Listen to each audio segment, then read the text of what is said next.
And a developer decided that they wanted to bulldoze our airport and to make a housing development.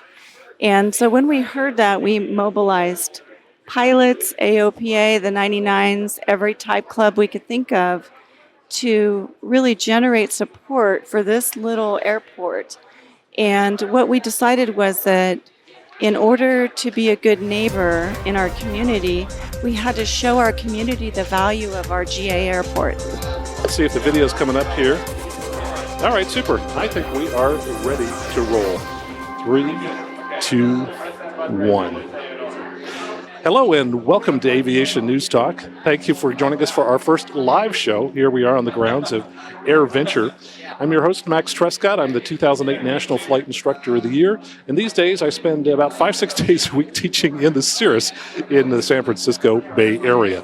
And also help folks who are buying or learning to get comfortable with their new Cirrus aircraft. And we are live in the Lightspeed tent at AirVenture. Lightspeed is course maker of automatic noise reduction headsets. I've been one of their customers for probably close to 20 years at this point, and we're using their headsets here. I want to thank them very much for letting us use the tent here in the show. Coming up in just a moment, we have Jolie Lucas, who's a AOP writer, but also airport advocate for one of my favorite airports in California, and we'll tell you what that airport is coming up in just a moment. And so let me jump right on here to our guest.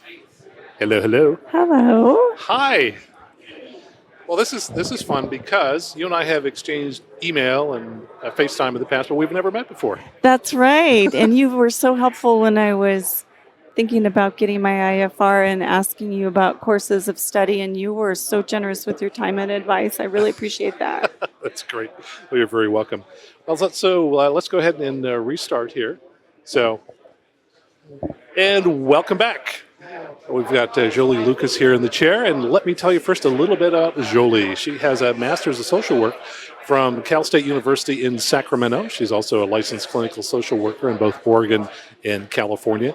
And she works as a counselor providing psychotherapy type services, which, by the way, I think is a good fit. You know lots of pilots. They probably need Absolutely. that kind of help, I would imagine. At least most of the ones I know, probably not really. In addition to her work in counseling, she has a passion for aviation, and she's an aviation writer for both AOPA and some other places as well. And you can find her on their monthly opinion blog. But most important in my mind, she has done a lot of advocacy for my favorite airport, which we'll talk about in just a second. In fact, AOPA recognized her in 2010 with the Joseph Crotty Trophy for advocacy of airports. Plus, not to let any moss gather, she's busy. She has started the Mooney Ambassadors group. She flies a Mooney. Jolie, welcome to the show. Thank you so much for having me. It's such a great day at Oshkosh, and I'm so happy to be here with you today. This is fun. So you certainly have many irons in the fire. So tell me, let's go back to the beginning. How did you get into to aviation? How did you get the bug? Well, my father was a trainer in World War II. He flew the Stearmans and did primary training out of Rankin Field in Tulare, California. So he flew with Sammy Mason Sr. and Tex Rankin. And so we always drove a very modest car, but we had a little airplane in the hangar. Had a Blanca at first. Then for 27 years, we had a Mooney named Maggie. And I've always thought that makes the most sense. Why spend tons of money on a car when you could have an airplane? That's right. And it was really our station wagon going across the country, visiting friends and family in Indiana and Seattle. And my dad was a commercial pilot, instrument rated, but he was a great example of how to fly with your family on board. That's really excellent. So what town was this, and when did you start taking flying lessons? Well, I didn't start until later in life, and so I think that's actually a good thing for folks that are considering. I was 40 years old when I started my lessons. And so what happened was it was Airport Day at Jackson Westover, which is in the gold country of California. My father flew in his Mooney. My brother flew in his Bonanza. And I thought, what is wrong with this picture? And that was in July, and by October, I had my license. Wow, that's... But I studied in Hood River, Oregon, and the Dalles, which is in the Columbia River Gorge. Got it. So that's where you were going to college? Actually, that's where I was living.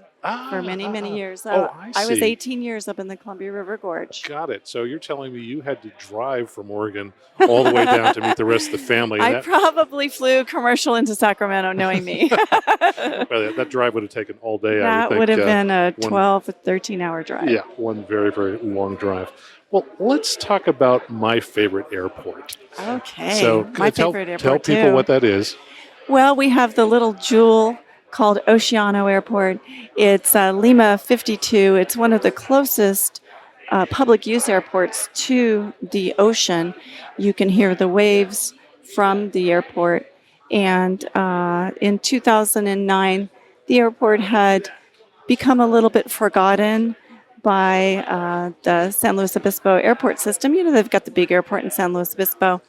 And a developer decided that they wanted to bulldoze our airport and to make a housing development. And so when we heard that, we mobilized pilots, AOPA, the 99s, every type club we could think of to really generate support for this little airport. And what we decided was that in order to be a good neighbor in our community, we had to show our community the value of our GA airports. Right. So we started having annual community events. We have our Salute to Veterans in May, which is called Oceano Airport Celebration. In December, the first Saturday, we have our Toys for Tots event. And coming up, August 25th is our fly-in movie night. And so all of our events are free of charge, but they have a charitable aspect to them. So for Celebration Day, we collect items for military care packages. And for Toys for Tots, of course, we collect toys for the children in our 5 cities area. So over the years, the airport has blossomed, and we have a lot of activities, skydiving. We have a steerman that's giving rides. So we're pleased about that. So tell us how you went about that organizationally. How do you get Sure. people motivated to help save this airport? I had already started Mooney Ambassadors, which is a service club for Moonies, and had some exposure with AOPA, doing a little bit of writing. And so when this came out, I used every social media channel available, as well as contacting type clubs, Cessnas, the Moonies, Beach, Cirrus pilots were involved, and just let them know of the threat. This developer was having several town hall meetings to garner support. So the first meeting he had, we had 75 people there just jamming the meeting hall. And Bill Dunn from AOPA was there with us. Former Vice President of Advocacy. That's correct. And we got media support. We had the television station there. And so he had a second town hall meeting. We decided that we would do better to protest at the meeting instead of go in and give him more exposure. So we made protest signs that say, support your airport, future pilot, I love my airport, keep our airports open. And so there were beautiful, colorful, positive protest signs. And we walked around and we were on television. And he ended up going away. And we've had to keep him away with our events at the airports and the goodwill that the airports provide. Interesting. So what you're saying is that rather than go in the meeting and be part of the meeting, you stood outside where the news media would see you and where everybody walking into the meeting would have to walk by you and your signs. Right. And another aspect was California Pilots Association, and I'm a vice president now. And so they really mobilized members, and the president came down. And so, yeah, we thought that the idea, and being a psychotherapist, I'm always thinking about things psychologically, but we thought, why give him more notoriety? Instead, have that positive message. The community members are driving by and beeping their horns and waving at us. And then we followed it with an event where we had 120 airplanes for the first Oceano Airport celebration. And you should see your eyes right now because you're thinking That's a this, this small airport. And we did what we call snuggle up parking. So high wing, low wing, high wing, low wing. Of course, yeah. Yes, because I was just thinking 120 airplanes, that's a lot for Oceano. Yes, it is. Yes, it is. It was a great day, and every year we have it the second Saturday in May, and it's just a wonderful down-home event. And so that's your strategy for trying to keep developers at bay, is just to have lots of events at the airport that involve not just pilots but the community? Absolutely, and as you mentioned that I write for AOPA with the Opinion Leaders blog, and there's about 10 or 12 of us around the country that have written for them every month, and I tend to focus on inspiring the love of flight and protecting airports. And I just heard some wonderful ideas. One of them was a Christmas light night flight.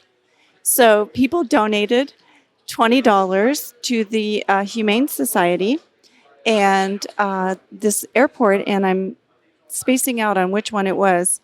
They had just gotten a new lighting system. And so they thought for a $20 donation, we're going to take people up and show them our lights and the Christmas lights. And the Humane Society got the charitable donation. Interesting. And it was so popular, they had to do 3 nights of Christmas light night flights. Wow.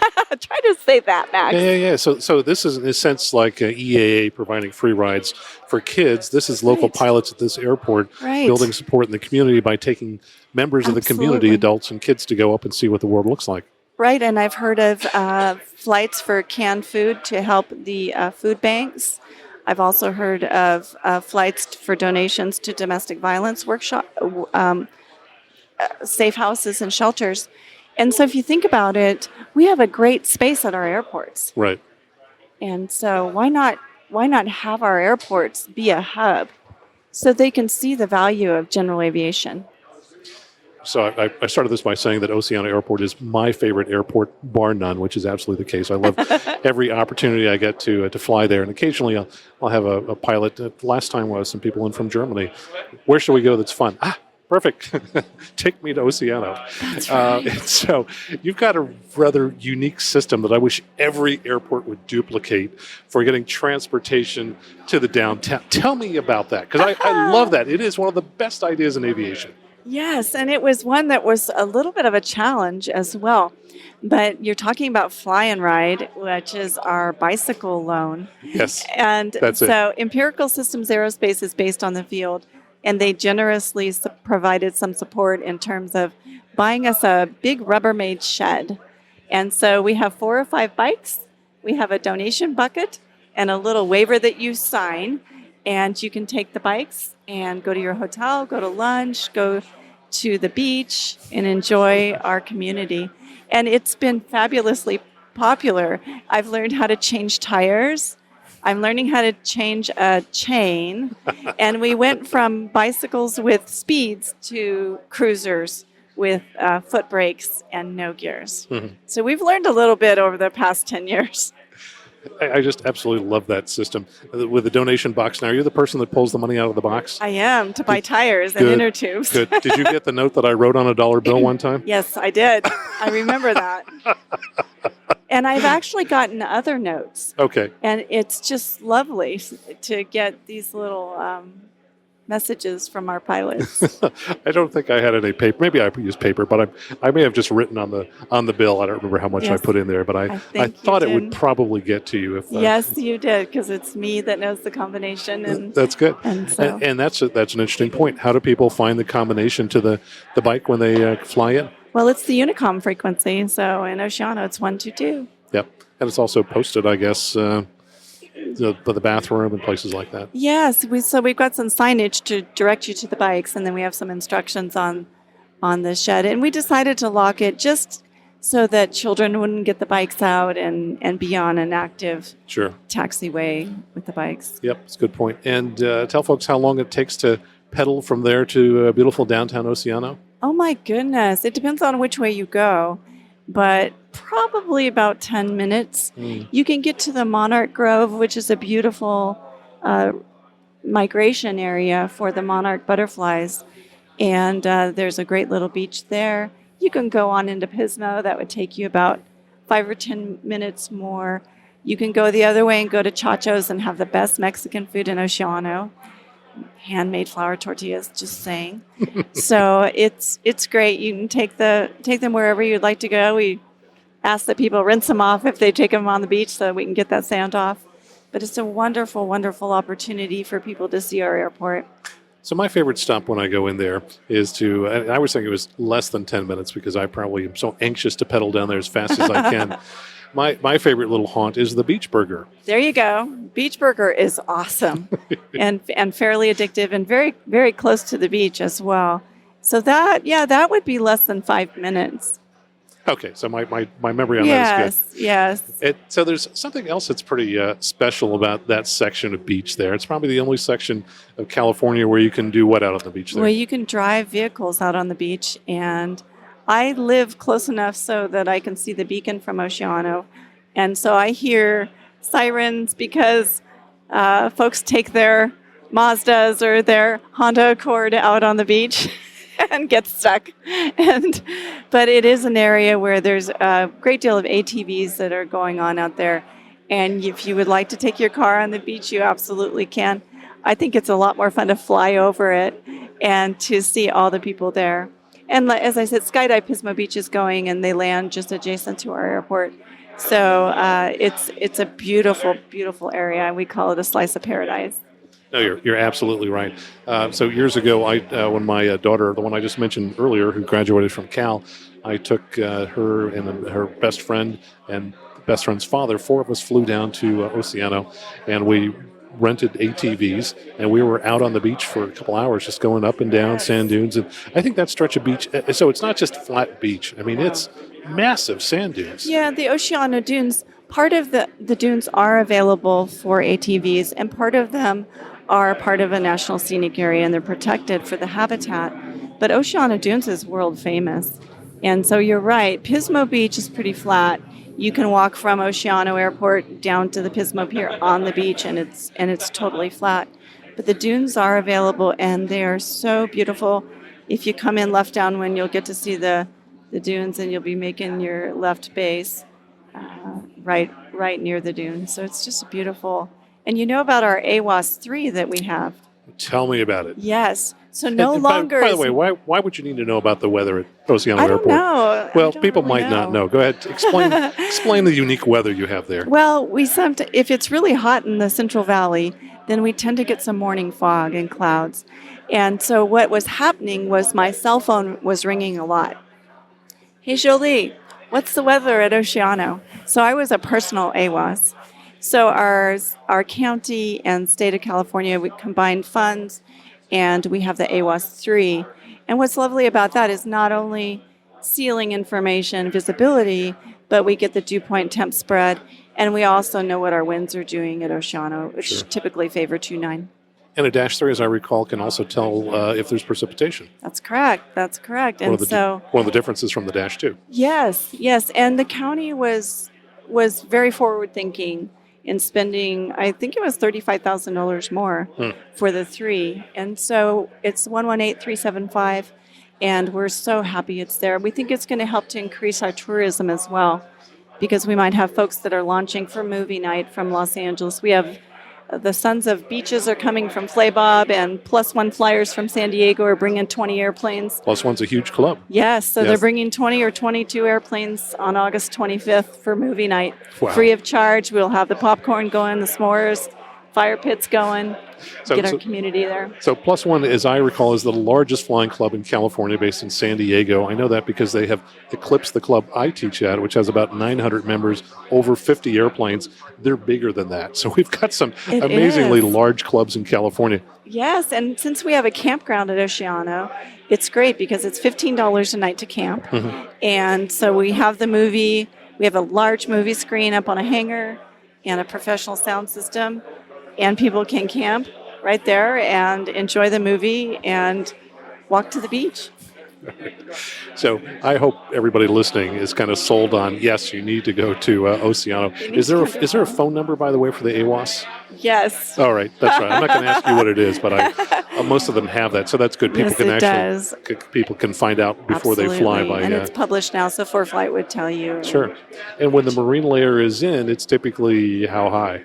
Well, it can be, it's 500 feet, 800 feet. Yeah, exactly. So the clouds are a little too low for scooting under them for legally. Scooting under. Luckily, San Luis Obispo's only a short flight away. Yep. And ACI Jet Center has courtesy cars.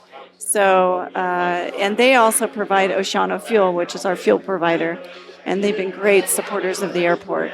It's a good point. The very first time I was going to fly to Oceano, I chickened out a little bit. I was a fairly junior pilot at that point in time. The weather was partially over the airport, so I landed at San Luis Obispo, very, very close by. I mean, it only takes a few minutes to get there, so it's a great alternate. And it was probably San Luis Jet Center when you were there. I don't recall. And now it's ACI, and they've more got than Orange 20 years County ago. and San Luis and do Oceano and Paso Robles fuel as well. Yeah, well, good. So any suggestions you have for other people who are looking to kind of strengthen their airports from an advocacy standpoint? I absolutely do.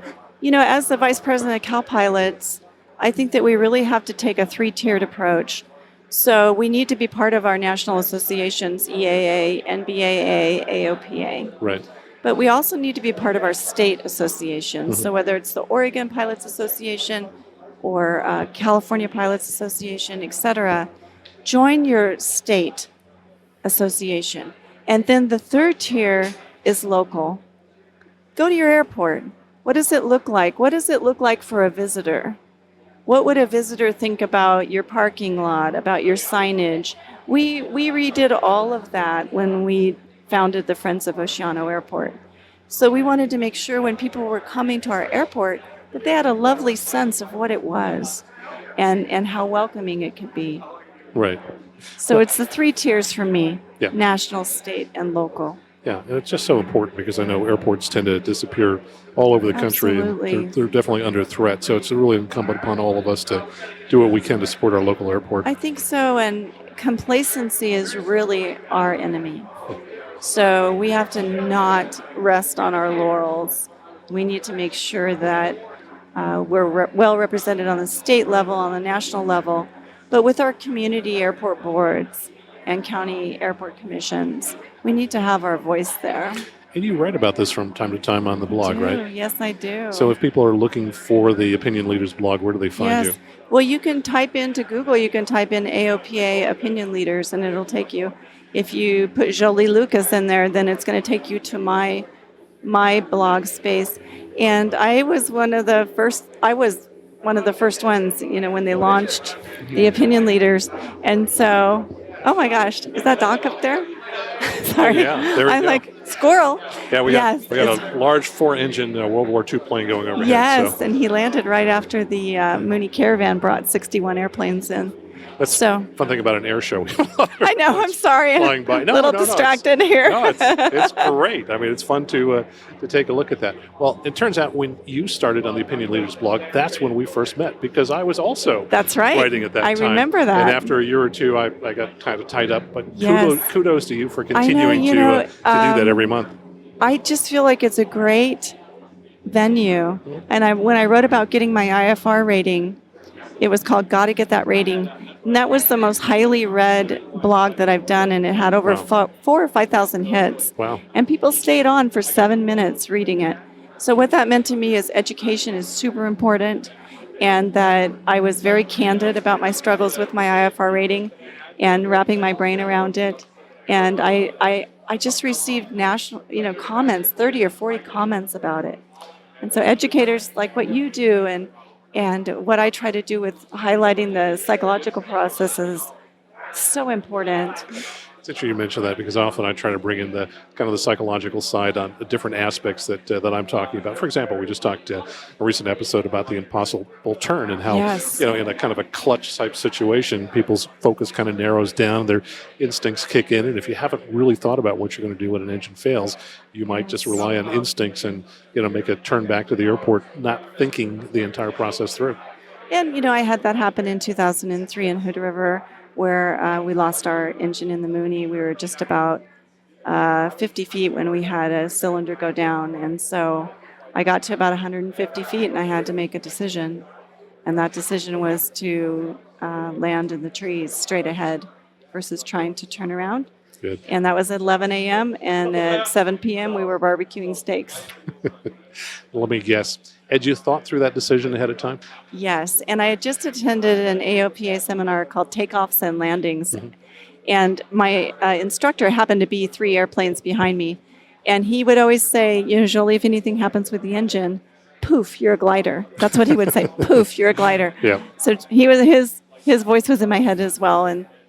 And so it's also the strength of the Mooney. We took out 6 trees and they landed on us, and we were upside down in a mud pond. Well, and actually, this is the next thing I wanted to talk to you about. Tell us, nice transition. Tell us about Mooney Ambassadors. Yes. So Mooney Ambassadors is a service club. We founded in 2008 to support the Mooney Airplane Company. And we fly to airport events. We let folks get in the airplanes. We talk about how wonderful we believe our company is, and try to get more pilots, more mechanics, get kids in the airplanes. And then my teaching partner, Jan Maxwell, and I formed Mooney Girls. That's a little bit of a different take. And what we try to do is to inspire women to become mechanics, pilots, aircraft owners.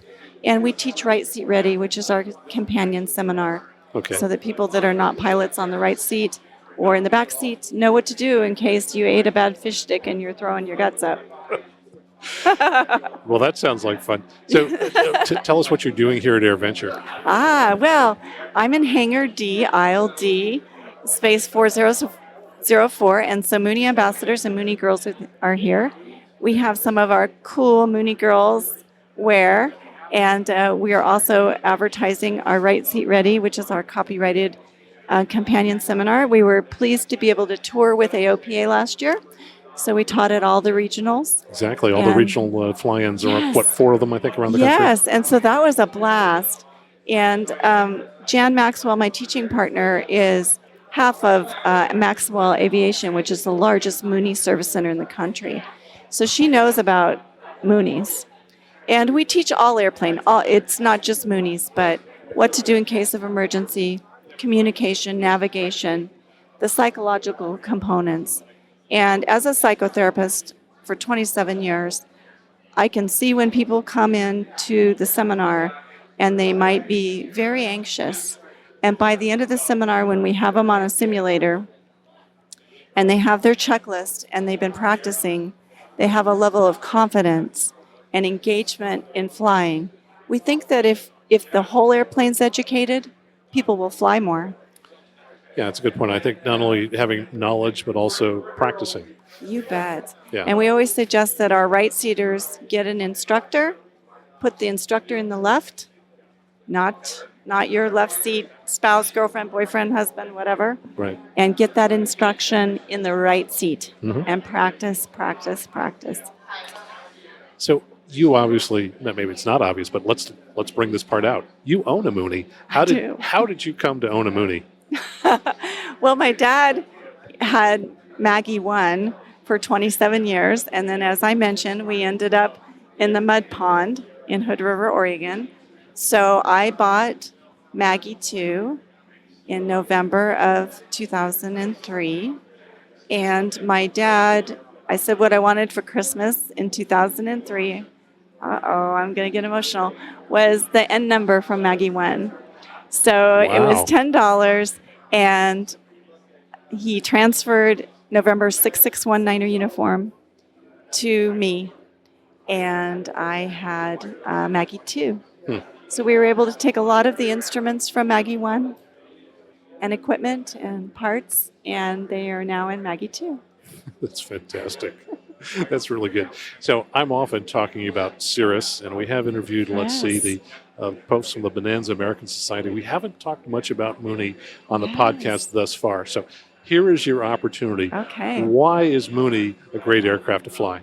Well, a couple of reasons. I think safety, speed, and style is what would come to my mind. As a survivor of an off-airport landing, I can talk about the spar in that wing, and I do believe it's one of the safest wings in general aviation. And having done the documentary called Boots on the Ground, which was filming the folks who made my Mooney in front of the equipment that they made it on, I came to find out the pride of craftsmanship made in Texas and the strength of that airplane. Then you factor in Al and Art Mooney's designs, that laminar flow wing, which looks, Al really liked the P-51. So you look at our wing, it's very, very close. So I have a speed of 150 knots and burning about 8.5 gallons. There's my teaching partner, Jan Maxwell. Okay. Hi, Jan. And our mini Mooney girl, Kadia. That's great. So, handmade in Texas. We're the little company that could. We have the world's fastest production piston single, 242 knots at altitude in the Acclaim Type S. And so we think that we're offering in the Ultras now with 2 doors, so we have a left and a right door. We think we're offering a great platform with the G1000, the NXI, and its leather interior. So anybody that's here at Oshkosh, come and visit Mooney right outside of Hangar D, and you'll see what I'm talking about. All right. Now, are you on commission for Mooney Sales? I do not. I am a volunteer. so they should double or triple my salary and as I think zero. they can afford to. So it's saved myself, my father, and my daughter, and it's the only airplane I will own. Yeah. Well, you're very passionate about that. Yes. In fact, Yes, I can sir. tell you're passionate about everything that you get involved Yes, I kind of have one speed, and it's on. in. Full speed. tilt. Now I understand why you've got the Mooney. I like to fly fast, At right? one time, the fastest. Yeah, it may still be. Is it It still is, it's listed as still- the fastest? Oh yes, it is. There you So, go. and it's right out on the show here. So come and see it. And we're celebrating the 70th anniversary of Mooney. And it's actually Porsche's 70th anniversary as well. So there's a beautiful Porsche that's out at Mooney.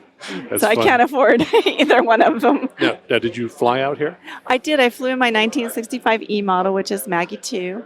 And I flew from Pismo Beach Right. to Madison, Wisconsin. And tell me about that trip. Well, the trip from Oceano I stopped in the Palm Springs area to spend some time with friends. But what I love is taking off at the beach. Yeah. Flew over, Arizona, Prescott, Albuquerque. You start to see that beautiful country of ours. Yeah. Cross the Rockies, well, sort of Rockies at Albuquerque. And then you start seeing the plains in Nebraska, and I stayed in Oklahoma. And then I was supposed to go on to Poplar Grove, Illinois, which is a wonderful air park, and the weather did not support that, so I went into Madison. But what a great time machine that we have, that in about 12 hours I can be here. Yeah. And it's great kind of watching the view the entire way. Beats the view from the back of an airliner. What didn't we see? From the beaches to the plains to the Rockies to the desert. It's just fantastic, and General Aviation has given me that blessing. Well, certainly, we're all passionate about it and need to figure out how to bring on the next generation That's of right. people as well. That's right. So we're going to wrap up here. Tell me, we told people where they can find you on the AOPA Opinion Leaders blog. Yes. Where can they find out about Mooney Ambassadors? Well, MooneyAmbassadors.com is our website. MooneyGirls.com is the website for Mooney Girls. And of course, the AOPA blog is really great. And if you happen to be at Oshkosh, come and see us in Hangar D at the end of aisle D. And I would be happy to, meeting people and just talking about Mooney and flying and right seat ready, the course. So it's pretty exciting. I'm so thrilled to be here. Jolie, it is so wonderful to meet you. Thanks so It's much nice for to meet you too, thanks for Max. joining us here on the Aviation News Thank Talk you podcast. for having me. It was my absolute pleasure. Good. We'll see you again soon. Thank you. Have a great show. Thank you. Bye bye. And that's going to be a wrap for us here. Live from AirVenture in Oshkosh in the Lightspeed tent. I want to thank Lightspeed again for making some space for us. And want to thank everybody who's come out and assisted. Behind the camera here, we've got Amber Vincent, who is from the Lightspeed social media group, and she's giving us a lot of help as well, too. We're going to be back on Wednesday at 10 a.m. You can find us on Facebook Live. Go to facebook.com/Lightspeed Aviation. Thanks so much. We'll see you on Wednesday. I'm Max Truscott. So long.